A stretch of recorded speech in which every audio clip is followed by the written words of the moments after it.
And let's talk about another team that's in the basement. I mean, I think I guess we're talking about the East basement here, and let's talk about the Washington Nationals. I like this story here.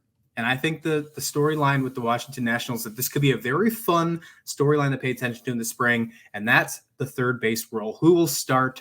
Well, it'll be by platoon. This will be something to really pay attention to. They go and get Jeimer Candelario, who was signed in November to Washington after being with Detroit for a pretty long time. I mean, he played most of his 7-year career in Detroit, and he was a solidified player. I mean, there's been some times where Candelario, you could add as a possibility as a top 10 player at his position.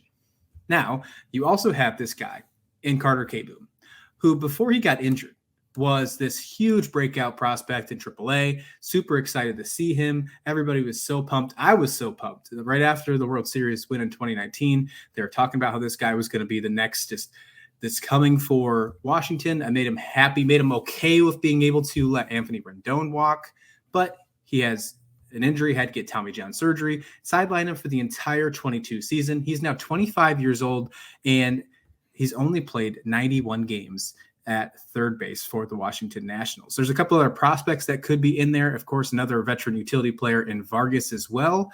There's this really is a 4-player battle in my mind, but I have to give the nod to Candelario. What's your thoughts, Sean, on this third base role for the Nationals? Yeah, I would agree with that assessment. Absolutely. When you at this point, I don't know that the Nationals know what they're going to get from Kieboom this coming season. And Candelario had a bit of a down season last year, only 80 runs created plus, which is a massive dip from his 140 in 2020, which, I get it's only a short season, but even 2021 full season, 120 weighted runs created plus. So that's a pretty big drop off. And his on base percentage went all the way down to 272 in Candelario. So, I mean, if you're the Nationals, I think you kind of, you agree to a $5 million deal with them in the hopes that you have somebody to fill in should Kieboom not be able to live up to, I don't know, the hype, I guess, because I feel like we've been hearing about him forever. And so I don't know that hype is the right word, but man, he's not been able to find that success just yet. And of course, only 62 games last year. So that'll be the first thing. He's got to be healthy. And when he's ready, I think he's going to have, an uphill battle to show that he's their everyday third baseman. Yeah.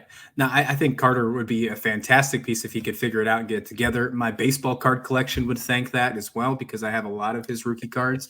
I'd love to see that stock rise. I think that is the case. I think it's Candelario's job. I think Kieboom is going to battle for it, especially in spring training. But you got to think that a veteran like Jeimer has it in his mind that he wanted to get a big everyday role, if you will, at that hat corner position, especially going to a team like Washington where they're not going to compete. Now, obviously he came from Detroit where they're not competing either, or at least we thought they were going to possibly, but they didn't as well. There's also one other player in this mix, and that's a prospect, Jake Alou. He made a huge case last year to maybe make some debut into the majors, what he did in AAA. He had a huge AAA breakout, and I do think that we are going to see him in the majors at some point. I don't think he's going to be a opening day kind of bid. I think you're going to let him marinate a little more because you have guys like Kieboom, Candelario, and Vargas, so you don't really have to make that happen. But hopefully one of those guys like Candelario or Vargas especially can work out. Washington can flip them and they can find a way to bring Alou up into the mix. I think that would be a perfect situation, a storybook ending for Washington this year. That's where Washington is going to win this season. It's not going to be in the record books. It's not going to be in the win standing column. It's going to be, can they make the proper moves to solidify themselves moving forward in arguably one of the toughest divisions in baseball? Yeah, I think that Alou has a bit of a shot here in spring training, right? Because Kieboom isn't back until at least May with his Tommy John, if I'm not mistaken. So, and that's probably at the earliest. So I think he's got some time to, to grab some attention and all of that. But I think, at the end of the day, if we see him, I think he would have to if we see him early in the season, he would have had a monster spring, and then kind of force their hand. But I think and then when I think what'll happen is they'll kind of keep him down and let him marinate, as you said. And then when Kieboom comes back, if he's still struggling, and maybe Alu has had a few months to kind of continue his progression, then maybe, just maybe, then we'll see him come up. But I really think it all depends on the health of Kieboom. It's a fascinating story, right? Because on the one hand, you've got the time to see what Alu can do, but on the other hand, there isn't necessarily a perfect fit for him. So it'll be interesting to see, but it all hinges on the bounce back from Kieboom and whether or not that even will happen.